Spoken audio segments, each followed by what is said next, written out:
Itu sekarang ini penentunya di tangan 9 pimpinan partai politik. Karena itu kami menghimbau kepada pimpinan partai politik itu yang sekarang ini sedang sibuk kesana kemari, berbicara koalisi kesana kemari, ya kami titip aspirasi. Janganlah koalisi itu dimaksudkan untuk koalisi, tapi koalisi itu hendaknya dilakukan untuk kepentingan Indonesia, kepentingan NKRI. Saya mendengar sayup-sayup ada pihak tertentu yang mendorong supaya 2024 itu hanya ada 2 pasang calon presiden dan wakil presiden. Alasannya supaya efisien, tidak perlu ada putaran kedua. Tapi saya tolong dengar aspirasi kaum elit, tidak harus mendengar kaum elit. Muhammadiyah berharap titip aspirasi kepada 9 orang pimpinan partai ini supaya minimal ada 3 pasang calon presiden dan wakil presiden. Alasannya supaya kita ini tidak mengalami polarisasi politik yang membuat kita ini terbelah. 2019 kita mengalami polarisasi politik yang luar biasa, baina cebong wakampret. Yang ternyata setelah 5 tahun cebongers dan kampreters itu belum move on. Padahal Pak Prabowo dan Pak Sandi dua-duanya sudah ikut Pak Jokowi. Kalau kemudian 2024 itu nanti hanya akan ada 2 pasang, maka polarisasi yang sekarang masih ada menjadi residu politik itu akan semakin menguat lagi, dan politik kita itu akan syarat dengan ketegangan yang bisa memecah belah. Minimal ada 3, syukur bisa ada 4. Walaupun mungkin risikonya itu bisa 2 putaran. Tetapi jangan karena kepentingan efisiensi yang belum tentu efisien itu, kemudian hak politik masyarakat ini seperti dipeta konflik oleh pimpinan partai politik. Karena pada akhirnya nanti di pemilu itu, di pilpres itu, kita hanya akan memilih calon yang sudah dicalonkan oleh partai politik dan tidak ada alternatif lain di luar yang dicalonkan oleh partai-partai politik itu. Karena itu kepada para pimpinan partai politik, tolonglah banyak mendengar, tolonglah banyak turun melihat rakyat itu kehendaknya apa, rakyat itu menginginkan yang seperti apa. Sehingga jangan kita ini didikte oleh survei. Yang survei itu kadang-kadang didikte oleh yang punya kekuatan untuk mendikte survei-survei. Peklon harus dibuka, pencalonan harus dibuka, karena bisa jadi ada mutiara-mutiara terpendam yang tidak ada dalam survei, tapi dia punya kemampuan memimpin negeri ini menjadi lebih baik. Mohon maaf, saya ingat 2019 Pak Kiai Ma'ruf Amin itu nggak masuk dalam survei. Bahkan sebagai calon wapres pun kan juga tidak masuk dalam bursa. Last minute saja tiba-tiba menjadi calon itu. Maksud saya apa? Janganlah kita ini terlalu terkooptasi oleh survei. Walaupun memang kita diingatkan oleh seorang ilmuwan namanya Harari, di era digital ini yang tadi disampaikan kita ada kebenaran baru itu, kita itu didikte mengalami penjajahan, yang penjajahan itu dilakukan oleh para pemilik data. Harari menyebut kita itu sekarang mengalami namanya big data dictatorship, penjajahan oleh pemilik data. Dan itu yang sudah bisa kita lihat, banyak hal menyangkut keputusan publik itu didikte oleh pemilik data itu. Karena itu walaupun partai-partai politik itu punya hak konstitusional yang mutlak, tolonglah dengar aspirasi kaum elit, jangan hanya kaum elit saja. Itu yang pertama. Yang kedua menyangkut pilihan legislatif. Muhammadiyah menyadari dan sudah menegaskan bahwa politik itu adalah bagian dari dakwah. Silahkan dibaca pada pedoman hidup Islami warga Muhammadiyah hasil keputusan Muktamar Jakarta tahun 2000. Karena politik itu bagian dari dakwah, maka antara dakwah dan politik itu tidak bisa dipisahkan. Dalam bahasa Garutnya itu inextricably intertwined, itu bahasa Garutnya. Karena hampir semua hal menyangkut kegiatan kita itu politik. Bapak Ibu menunaikan ibadah haji, ada kuota haji. Kuota itu tidak ada di fikih. Fikih apapun tidak ada di dalam kuota itu, tidak ada. Kemudian ada kuota haji, itu kan politik sebenarnya. Politik pemerintah Saudi dan politik pemerintah Indonesia. Tahun lalu haji dibatasi, yang boleh berangkat yang fauqa apa tahta, yang tahta 60, yang di bawah 60, yang fauqa 60 mamnu tidak boleh. Itu kan politik. Mohon maaf, kita beribadah di masjid itu politik. Karena mendirikan masjid harus punya izin mendirikan bangunan. IMB itu dokumen politik. Kalau bupatinya nggak pro dengan kita, izinnya dipersulit. Tadi Pak Bupati menyampaikan tidak mengizinkan masjid oleh ormas tertentu. Itu belum sudah berpolitik sebenarnya. Bahkan mohon maaf, orang meninggal dunia pun itu politik. Dokumen politiknya pertama harus ada dokumen politik menerangkan bahwa si fulan atau si fulana itu meninggal dunia. Itu kan dokumen politik. Kemudian yang kedua, untuk dapat hak pemakaman itu juga harus ada otoritas dari pemerintah. Itu politik. Jadi orang mati pun itu urusan politik. Beberapa hari yang lalu saya datang ke pernikahan saudara kawan, ketemu sama KUA.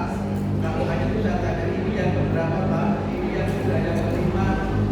Prof, hari ini berapa yang menikah? 20 pernikahan di sebuah kecamatan di Bogor.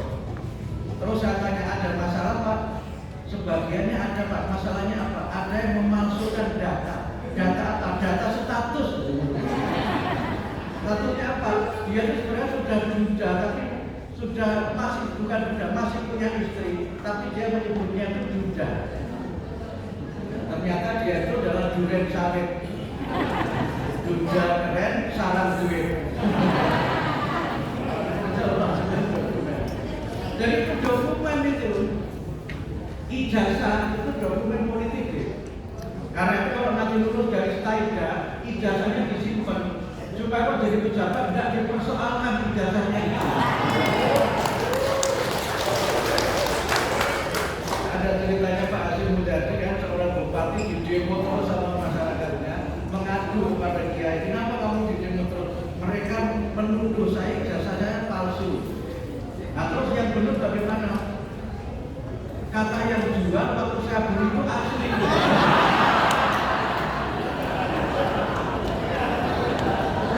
Karena itu disimpan itu jasanya itu dokumen politik juga.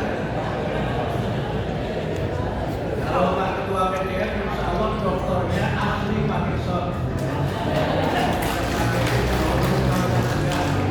Prof. Mahmud, Pak Adi juga asli semua doktornya, insya Allah. Saya pun juga doktornya bukan doktor asli, insya Allah. Walaupun lulusnya injury time.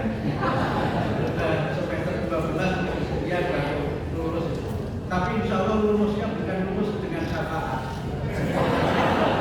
Ada mahasiswa saya yang kedua itu saya uji kan, tanya ini tidak bisa, itu tidak bisa, ini tidak bisa. Terus mau nggak saya luluskan? Nah penguji samping saya mengatakan Pak Wodi jangan tidak diluluskan, latar faktanya juga sudah selesai. Walaupun S2 sampai semester 10 katanya. Itu artinya dia berjuang sungguh-sungguh.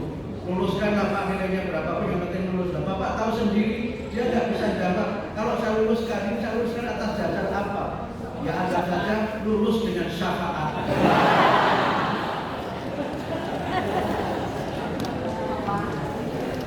Nah dalam kaitan ini Muhammadiyah berpendapat politik itu bagian dari dakwah. Oleh karena itu Muhammadiyah dalam kaitan dengan politik itu mengambil 3 pilihan kebijakan. Yang pertama pilihan aspirasi, menitip aspirasi. Yang kedua, pilihan partisipasi. Kita mengambil prakarsa sendiri. Kemudian yang ketiga, pilihan agensi atau punya wakil sendiri, tidak nitip aspirasi. Terkait dengan ini, Muhammadiyah memang punya surat keputusan PP tahun 2007 yang banyak dikomplain oleh para politisi Muhammadiyah. Mereka kumpul-kumpul politik itu agendanya cuma satu, mendesak PP mencabut SK 2007. Tidak usah didesak-desak begitu. PP sekarang sudah membahas, mari kita bahas di pleno, supaya SK itu kita rubah dalam bentuk yang lebih mutawasitoh, yang lebih moderat. Kalau yang dulu itu kan disebutkan kalau yang menjadi caleg, pimpinan yang menjadi caleg harus mundur dari posisinya sebagai pimpinan. Yang menjadi pimpinan amal usaha harus mundur sejak menjadi caleg. Yang menjadi menjadi pimpinan di Ortom juga harus mundur ketika menjadi caleg. Tapi kita menilai SK itu terlalu membatasi, sehingga banyak potensi-potensi politisi hebat di Muhammadiyah ini yang memang tidak berhasil dalam perjuangan politiknya, sementara kita itu dalam beberapa hal tidak bisa dilepaskan dari pragmatisme politik. Ini menjadi kesadaran di Muhammadiyah supaya kita punya lebih banyak kader di legislatif, sehingga mungkin aturan PP itu nanti kita sempurnakan untuk lebih mutawasitoh tadi. Tidak harus mufakat, tapi jangan mubalaghah juga. Mutawasitohnya bagaimana? Mungkin yang menjadi pimpinan, tapi ini masih mungkin karena belum kita bahas lagi yang kedua. Cukup nonaktif saja dulu, tidak harus mundur. Jadi Pak Dr. Agus, kalau ada dari PDM yang mau nyalek, nonaktif saja dulu sampai dia selesai seluruh proses pencalekan. Setelah selesai, terpilih atau tidak, nanti dia mengambil keputusan apakah dia terus atau dia harus mundur. Begitu pula pimpinan kaum juga begitu. Karena kita menyadari betul arti pentingnya anggota legislatif dari Muhammadiyah, supaya kita tidak hanya menitip aspirasi, tetapi punya agent, punya wakil yang memang kita minta untuk membantu kita berjuang di lembaga legislatif di semua struktur. Mudah-mudahan usul dan pikiran saya ini menjadi keputusan PP, karena ini keputusan kolektif. Nah yang ketiga, ini sudah ada pikiran saya beberapa kali berwujud. Sayangnya memang ini belum sempat dirumuskan oleh Allah Yarham dia Profesor Yunahar Ilyas. Dalam sebuah istirahat rapat PP, melihat banyak caleg Muhammadiyah yang rontok karena tidak punya fulus itu. Katanya kalau nyalek itu masih fulus, manfus katanya. Buya Yunahar sangat gelisah, sehingga sempat menyampaikan ke saya, Mas Putri, mungkin tidak ya caleg-caleg Muhammadiyah itu dibiayai dengan zakat. Ini kalau yang berpikir begitu Abdul Mukti sih wajar saja. Yang berpikir begitu Profesor Yunahar yang selama ini agak jauh dari urusan politik. Tapi beliau gelisah betul dengan komposisi legislatif di semua struktur yang ditentukan oleh mereka yang memang fulusnya itu kathir jindan. Tetapi sayangnya sampai beliau wafat belum dirumuskan. Tapi prinsip pribadi saya setuju. Walaupun nanti silakan tarjih merumuskan. Kalau caleg dibiayai dengan zakat itu asnafnya mana kelompok mana? Ada Garut itu banyak sekali ulama ini. Garut itu banyak ulama kelompok tasbih yang hebat-hebat. Pertama yang utama dari Darul Arqam itu kan banyak ya. Aktarul itu kan minal ulama gitu kan. Itu asnafnya masuk kelompok mana ini? Sabilillah atau minal ghalimin?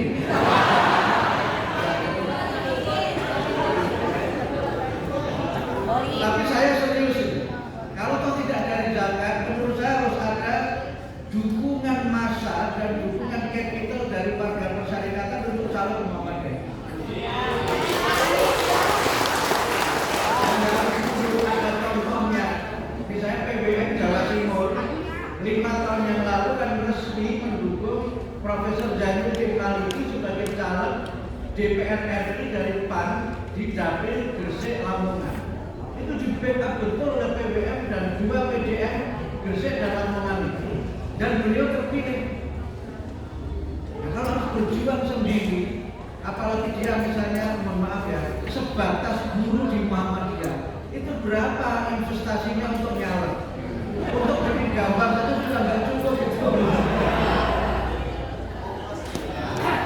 Oleh karena itu Pak Ketua, perlu dipikirkan langkah strategi bagaimana ada strategi supaya caleg-caleg Muhammadiyah ini apapun partainya itu nanti bisa terpilih. Sehingga menurut saya sempat ditanya ketika di Malaysia itu Pak Muti, ini kan banyak partai yang tokoh Muhammadiyah di mana-mana, yang dipilih partai apa? Saya bilang abaikan partainya, lihat calegnya saja. Mohon maaf dengan segala hormat, partai itu kan saya kira sawaun alaihim. Sawaun alaihim. Mau partai Islam, mau nasionalis apa itu? Ya kan? Di dalamnya itu sawaun alaihim. Karena itu maka yang penting diisi adalah orang-orangnya. Orang-orangnya itu yang bisa diisi, karena itu yang nanti akan menentukan bagaimana kita punya agent yang memperkuat dakwah Muhammadiyah di jalur legislatif.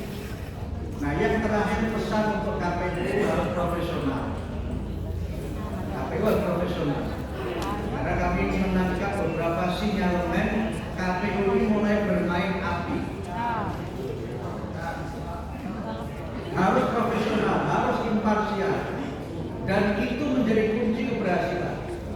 Dan oleh karena itu Bapak Ibu sekalian, Muhammadiyah alhamdulillah keputusan muktamarnya di Solo kan menegaskan masa jabatan presiden 2 periode.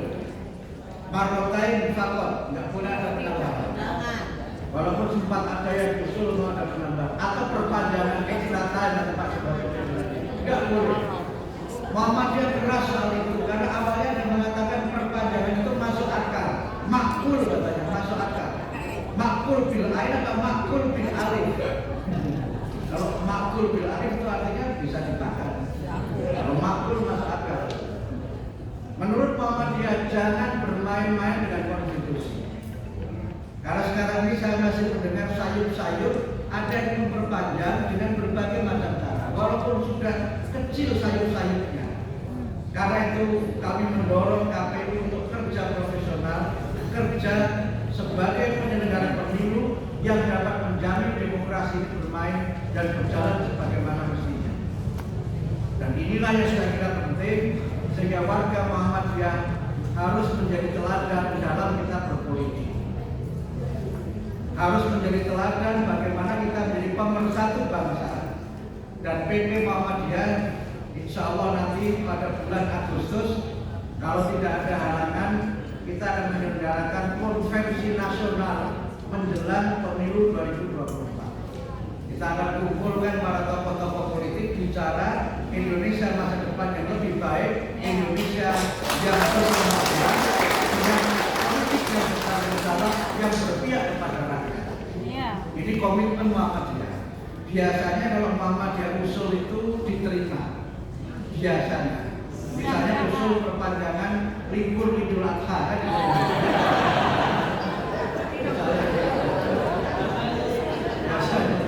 Kemudian yang lain-lain terimalah biasanya begitu.